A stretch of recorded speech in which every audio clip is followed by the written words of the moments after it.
Hello YouTube World X. I hope you are okay wherever you are. It's the 31st of May. We are getting to the summer. Outside I have thunderstorms going in the In the moment there is not so much summer going on with rain and stuff like that. Anyways, I was just listening to the military summary channel and more reports, small reports all the time, but more and more reports kind of confirm what I've been saying for quite a while now, that the Russians will start to attack, from the north, and not just towards Kharkiv. So here is the Kharkiv region. This is all preparation, and now I will get to it. Today the summary channel showed a few things along the Romanian border, but also they showed that in Belarus, around this region, there is like talks of martial law. And in 22, just like he said, the Russians started from there on their way to Kiev. So I predicted already, I don't know how I really have to look then on the date, but I predicted there will be a front from the north, in which at first they will go Kharkiv, but they will not just go Kharkiv, they will, once they are ready, also attack Kiev at the same time, and they will make the Ukrainians panic where to put their attention, towards Kiev or towards Kharkiv. That was my prediction, and it seems more and more that it will be so. Then I predicted that once the Ukrainians start to panic, to reinforce the north, that the south, on the river, the Dnipro, that the Russians then would start to prepare to cross the river and then get Odessa. Many other people out there said, well, it's impossible for the Russians to get Odessa. That's precisely why I predicted. I said, because of that belief that the Russians will not be able to cross the Dnipro and take Nikolaev and Odessa. Exactly because of that belief, that sentiment of safety, the Ukrainians will take away troops from there.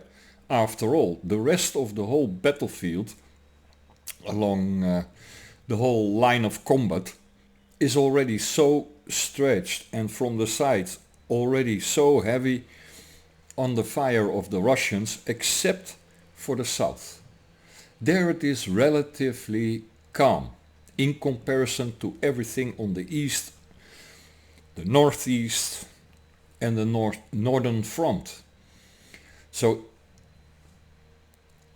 maybe they won't panic, because NATO is talking now about if the Russians push on further, and they are talking about Odessa, not Kharkiv. Yes, Donbass and Kharkiv are both very important. These are lessons from the Second World War. I saw a very excellent video about this with an explanation how indeed the Donbass region, because of its huge industrial potential back in World War II, was also like a bottleneck where one of the biggest tank battles took place, and the Germans start to realize, and the Russians, the Soviets, I'd rather say the Soviets, because it was not the Russians, it was the Soviets. The Soviets realized also that importance, that you cannot, it's impossible. You cannot pass the Donbas region one way or the other. If it's under control of the opposition, forget it. Forget it. That's the conclusion that both warring parties had from the Second World War. That's the lesson, the historical lesson they got from it.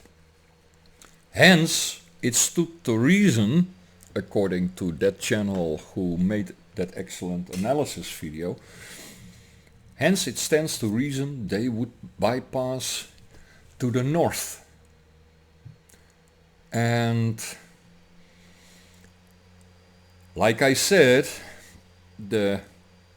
from the flank, if you look east, northeast, from the flank, the pressure on the Ukrainians has been going on for almost 3 years now. But not from the south.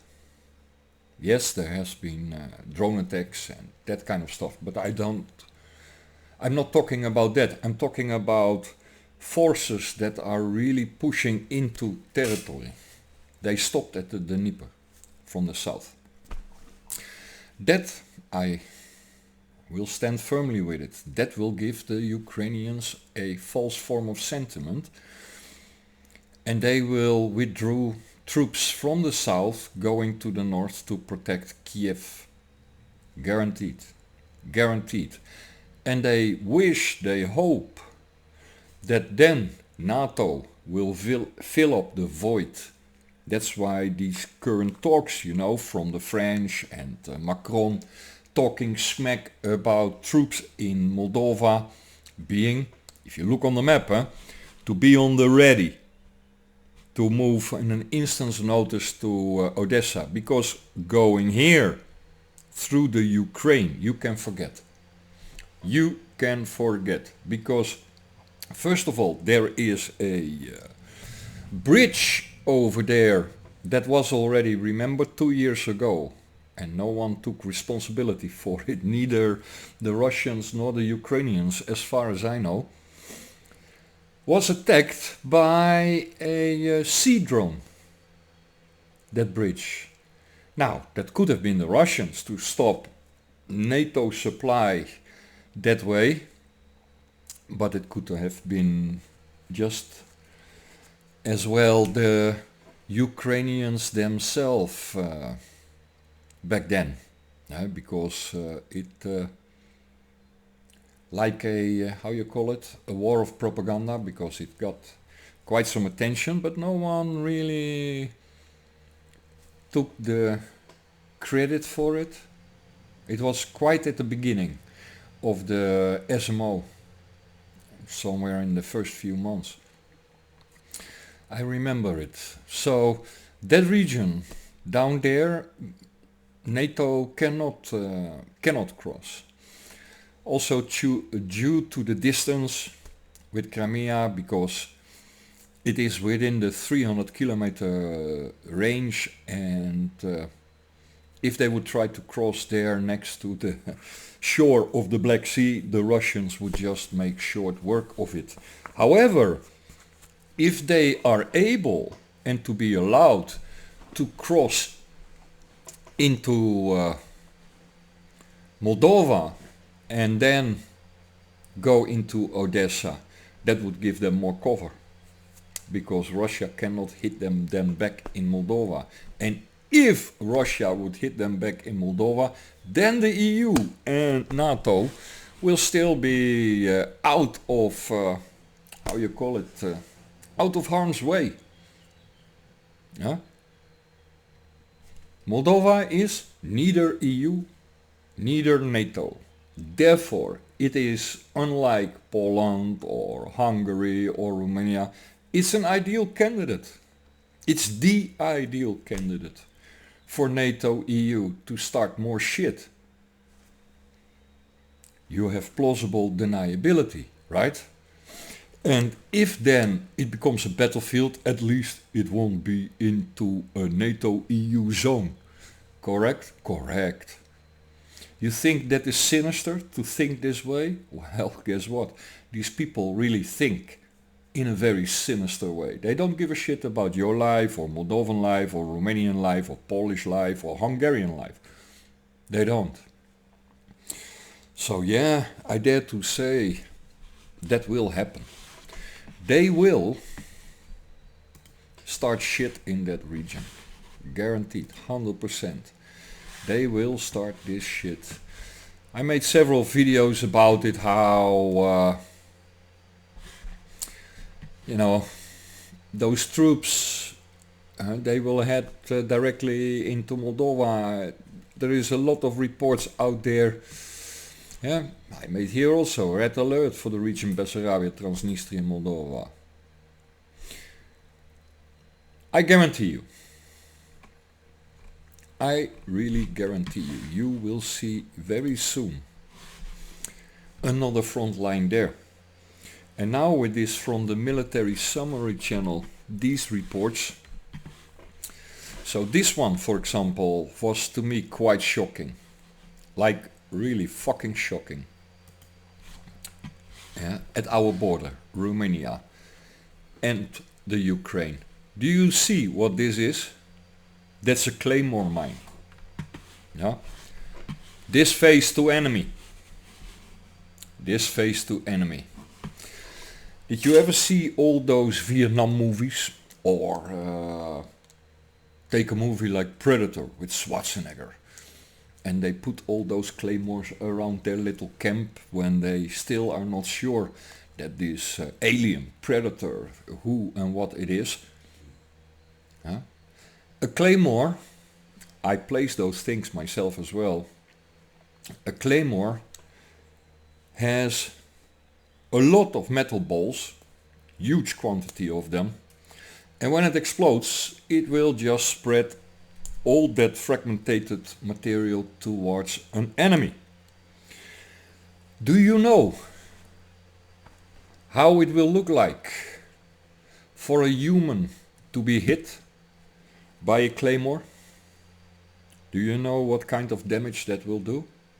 No? Then watch a movie Swordfish. Swordfish. You know that movie with what's his name now? John Travolta. And these bank robbers who use a hacker. Swordfish. Brilliant movie. But the opening scene is an opening scene with all those steel balls flying around, and then in slow motion you see how it destroys humans, policemen, police cars, the buildings, etc.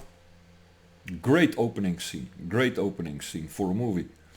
But I can guarantee you that if you have those kind of claymores next to the border to stop people from crossing, that, yeah, I'm sorry to say, that is, in my opinion, the evil incarnated. I don't even recall that the Soviets, with the Iron Curtain, that they used these kind of mines. I don't recall it. Maybe you, I don't know. But I don't recall it, that the Soviets even used these kind of mines to keep the Iron Curtain. So what's Romania gonna do? Let's assume I'm a Ukrainian man. And I try to flee. And now these border guards, between brackets, in the Ukraine, they cannot stop me, but they are putting mines everywhere. And I get blown up and I end up in the Tisa and I end up on the Romanian side. Like we had already a few dozen, at least acknowledged, a few dozen dead washing up on the Romanian side of the Tisa. And many of them with shot wounds. And the Romanian government is like, many of them with shot wounds. Can you imagine? You try to flee the Netherlands or Romania because here is a war going. And then your own government, okay, you don't want to fight for me, then I just gonna kill you. Hey, that's what's going on.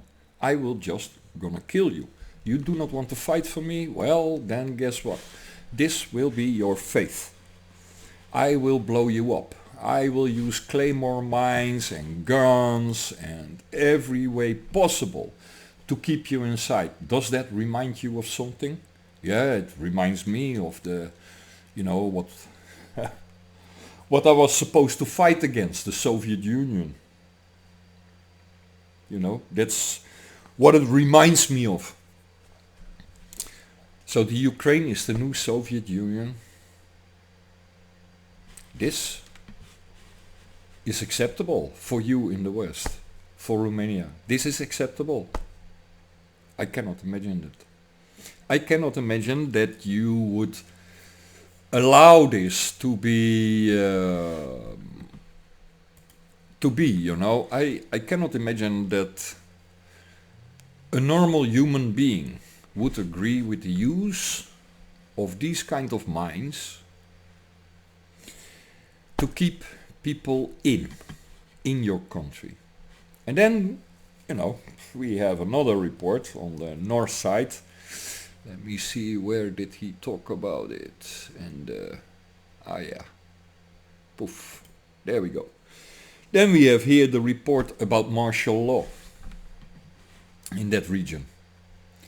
So yes, I'm quite sure that my prediction about 3 fronts, one towards Kharkiv, one towards Kiev, and the other one from the south, will happen.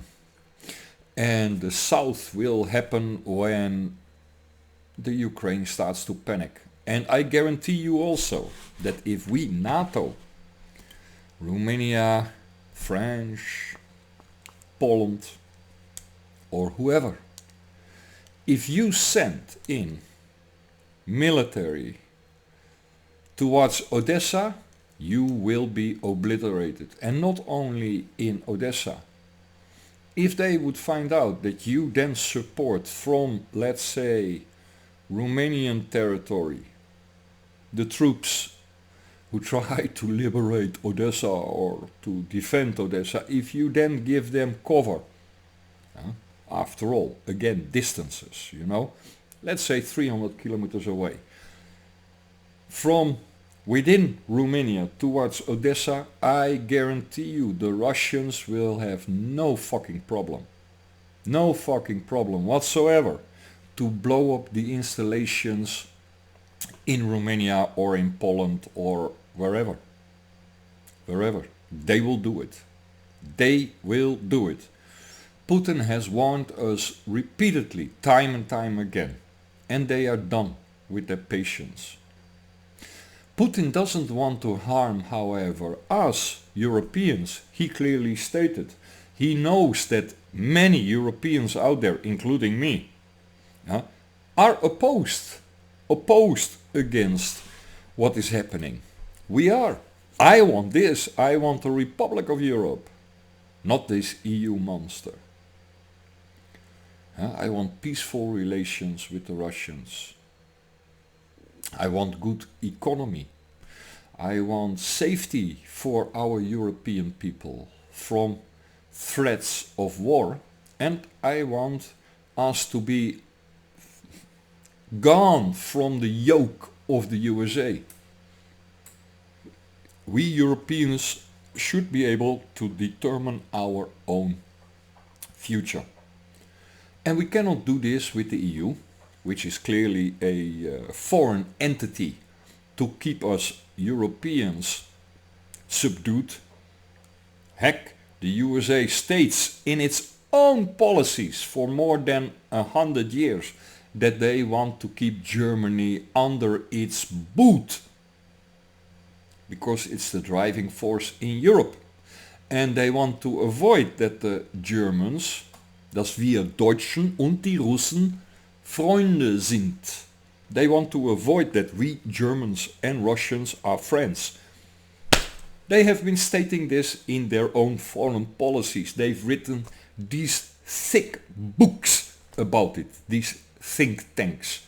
So yeah, I dare to say this is indeed their agenda. But that would also hurt you, Romanian, Hungarian, Dutch, wherever you are in Europe. It will hurt you too. So what are you gonna do? You're gonna allow the USA, now that they are talking about the draft, conscription, about sending troops into the Ukraine, European boys, not Americans. There's still a lot of Europeans and Romanians and Polacks and Moldovans and such to go around, according to Lindsey Graham and stuff. It's a great investment. No American soldier died for this profit. Only Europeans.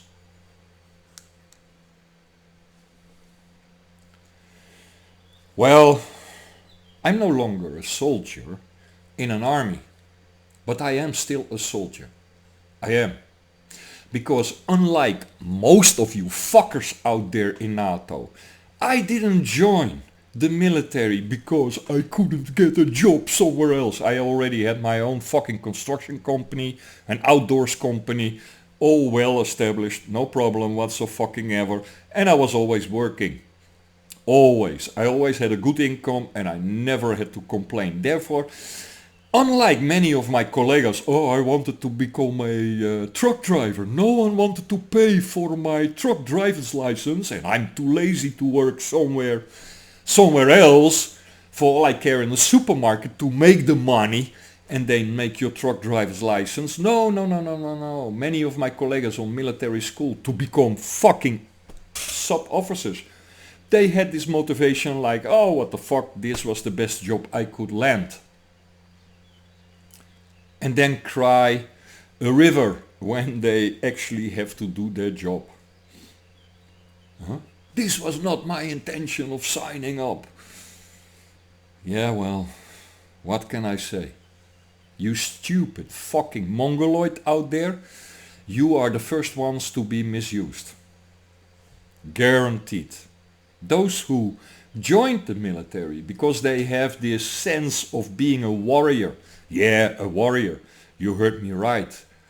A warrior is something else than a soldier. A warrior is something completely different than a soldier. A warrior is someone who is not for hire.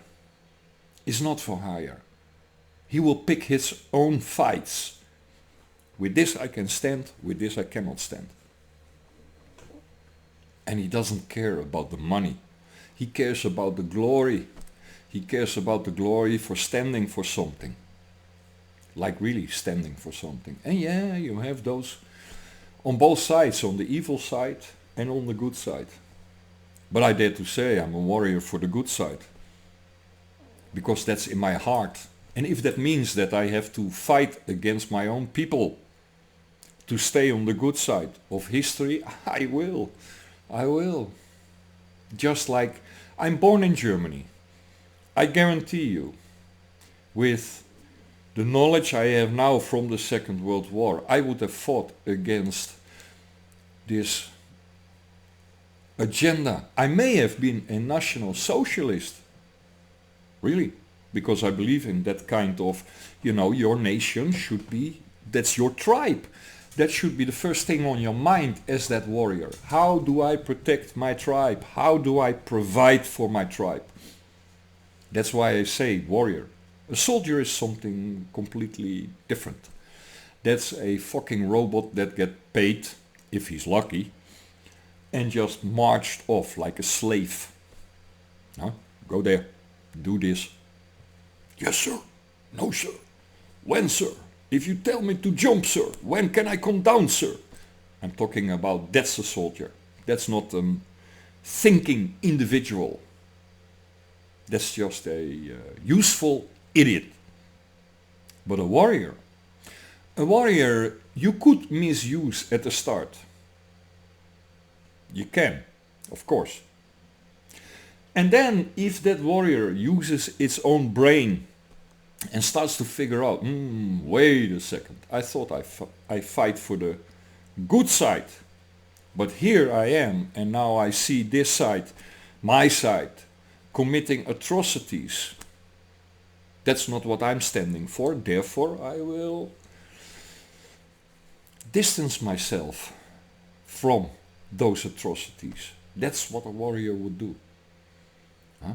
He will even speak out against those that are so-called leading his tribe, his nation, but are in fact internal enemies. You see where I'm getting with this? There's a big, huge fucking difference between a warrior and just a stupid soldier. A huge fucking difference. A warrior will even turn on its own if it turns out that they are destroying his tribe. A soldier will just be an ignorant fucking moron, repeating yes sir, no sir, whatever you want sir. Bevel is bevel, sir. Huh? And later claim, oh, well, I just follow orders. I am not to blame. Blame my superior. He taught me. Oh, we get an alarm.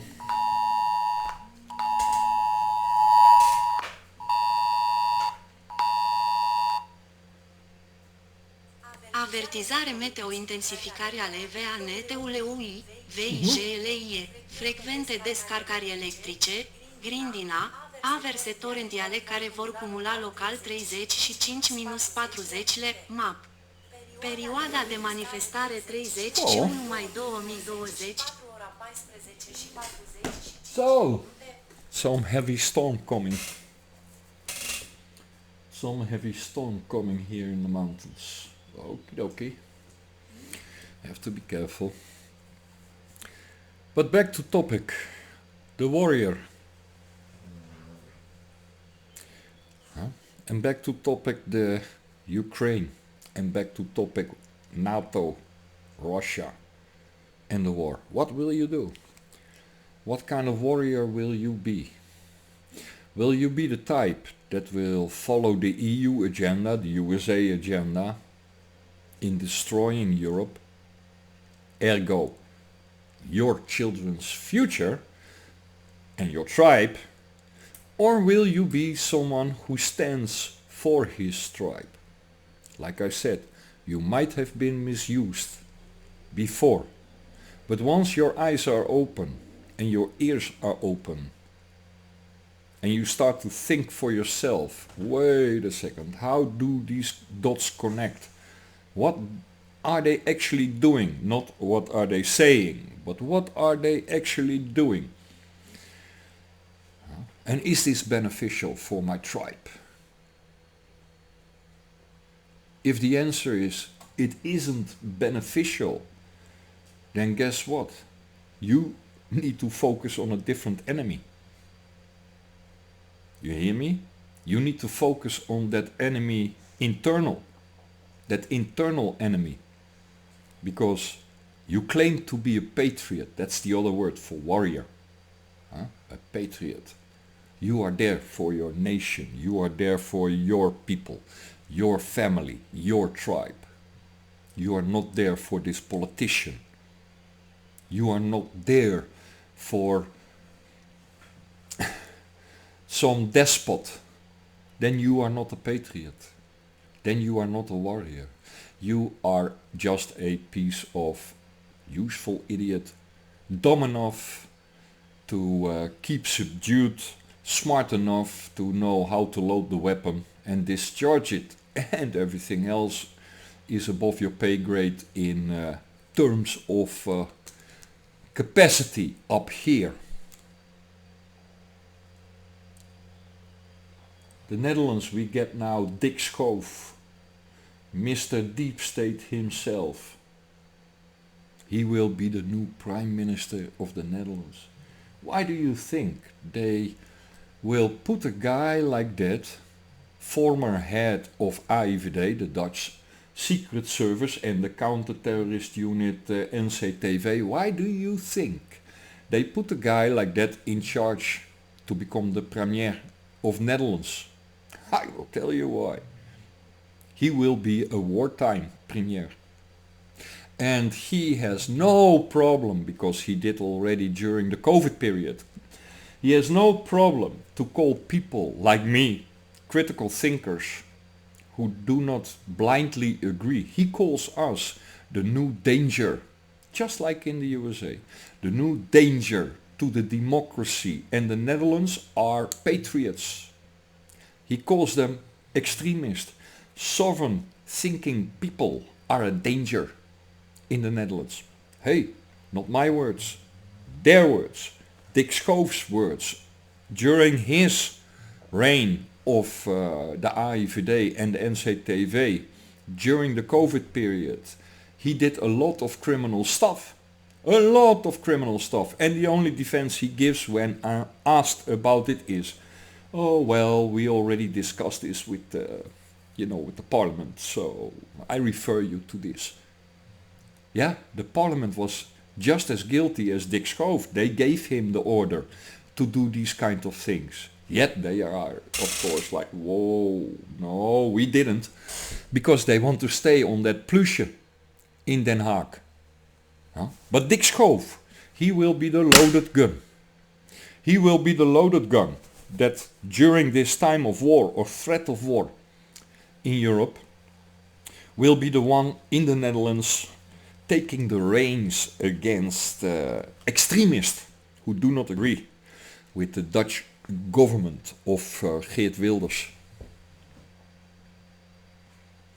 Geert Wilders is a Mossad agent. We all know this in the Netherlands. Everyone knows this. And Geert Wilders will not be the premier. Why? Because it's fucking obvious that he is Mossad. That he is on the payroll of the Mossad, of Israel. For many years. And he is only there to make more shit between Muslims and Christians. And to keep him then out of the wind, out of the fire, they need to have someone else who is in agreement with him that all those Muslims and all those sovereign thinking Christians are a danger. You get now to the point why they keep Wilders just like the Jews always do. Those Zionists. They will never be themselves on the forefront. They will use someone else to take the punches if in the future something backfires. Always. It's their MO, their tactic. So, what can you expect in the near future now in Europe? Well, exactly what I predicted. Exactly what I predicted. Unless you start to, go for a total different idea. Republic of Europe. Something very different than the EU, what I'm proposing. With our own central bank backed up by our gold that we demand back from the USA.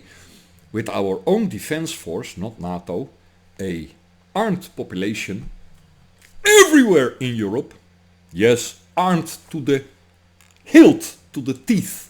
Then you never have to fear Russia, China, nor the Americas. Never. You never have to fear your own government if you are an armed population. Why do you think they disarmed the Europeans over the last few centuries? Why do you think this is? And why do you think that those Europeans who were the founding fathers of America, why do you think that they made the first two articles? That freedom of speech, religion, assembly, etc., blah, blah, blah, blah, blah, and the guns to make sure that you can do it. With guns! You finally fucking understand me out there, you so-called patriot or warrior, with guns. Does that mean you have to discharge your gun? No, of course not.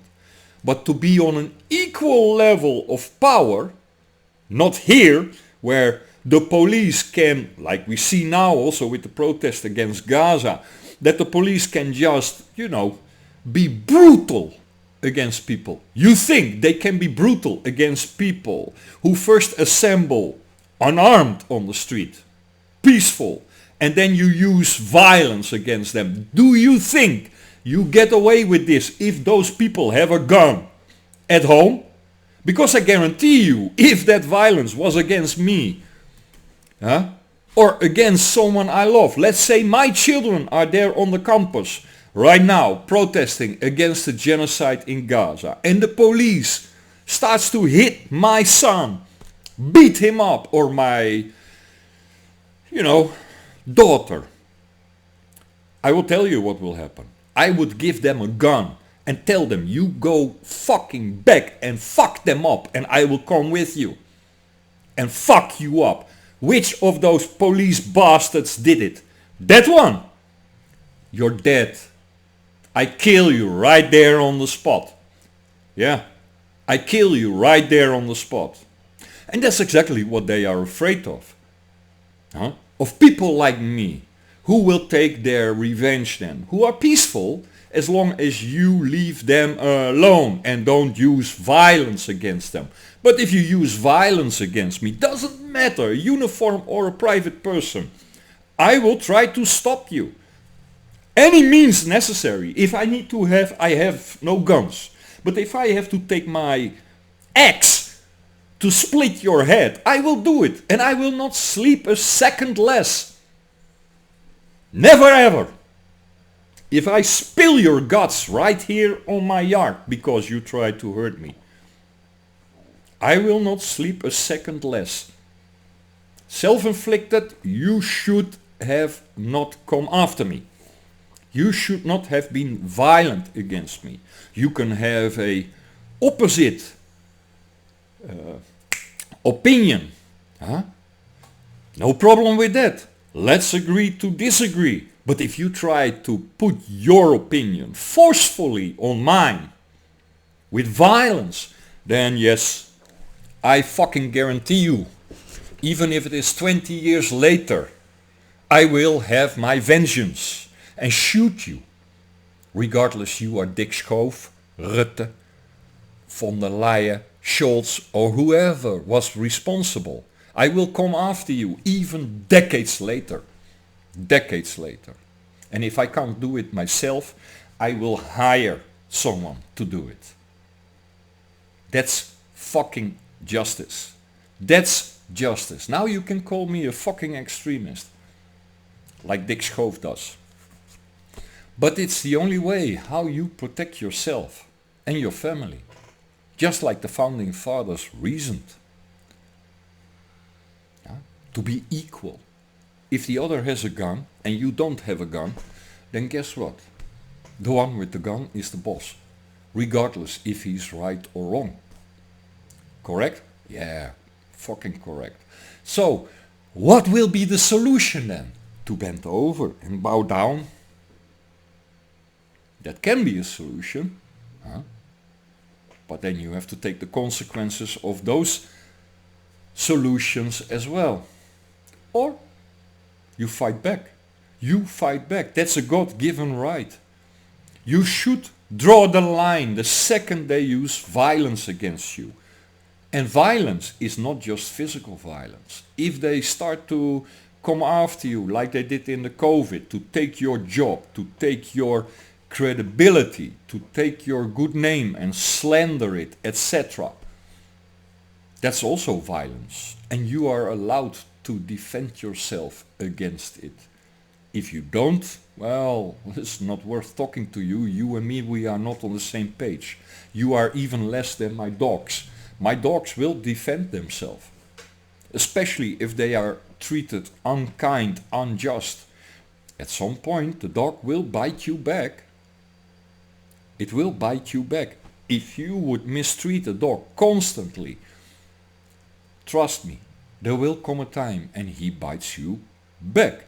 So therefore, I dare to say that my dogs, these stray dogs, they have more honor and are more, how you call it, assertive than you out there human Who follows the EU agenda? Who follows NATO agenda? Who blindly followed all the COVID bullshit and mandates? My dogs have better intellect than you out there. Yes, I know that hurts when I tell you the truth, but it is true. You are out there too stupid if you are in that campment that I just described. Too stupid. You are a danger to our nation, you are a danger to my family, you are a danger to our future. You are. You are misguided and you should be guided in the right direction. It's that fucking simple.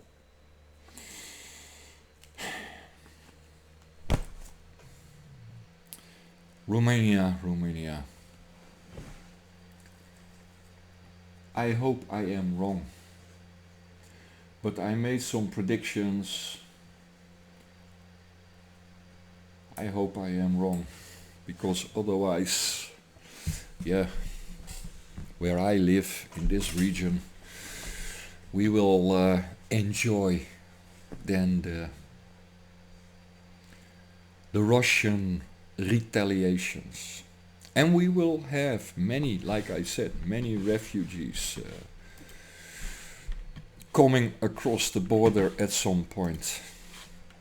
I predicted that here in the north we will see all sorts of shit going on at some point. Well, placing Claymore mines to stop people from crossing the Tisa, I dare to say that's next level. That's a next level.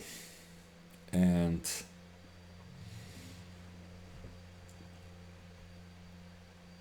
how are you gonna explain as Romanian government when you will have bodies floating on the Tisa that got ripped apart by Claymore mines? What will be your answer?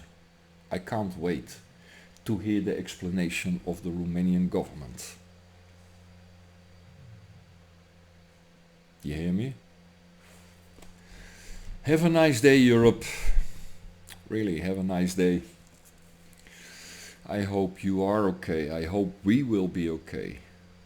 But I don't lie a word about my intentions. I want a Republic of Europe.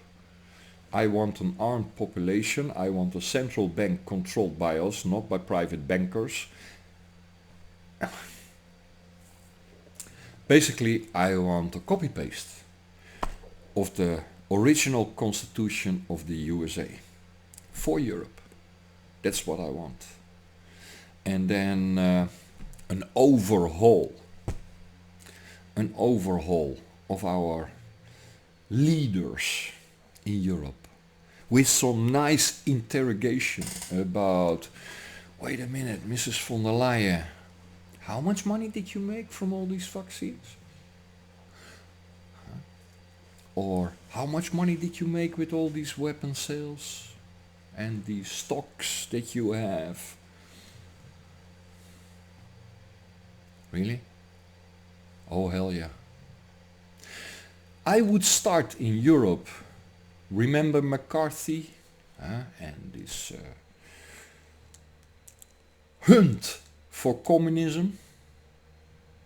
Well, you could consider me 3 times worse in my hunt for Zionists and private banking interest, etc., and everyone who profited from it in governments, because there will be only one penalty, the death penalty. The death penalty for high treason and crimes against humanity. No political immunity. Hear me well. How did Thomas Jefferson say it so nicely? Every now and then, every 150, 200 years, the tree of freedom needs to be watered with the blood of tyrants and patriots. And that's exactly where we are heading in Europe. Have a nice day.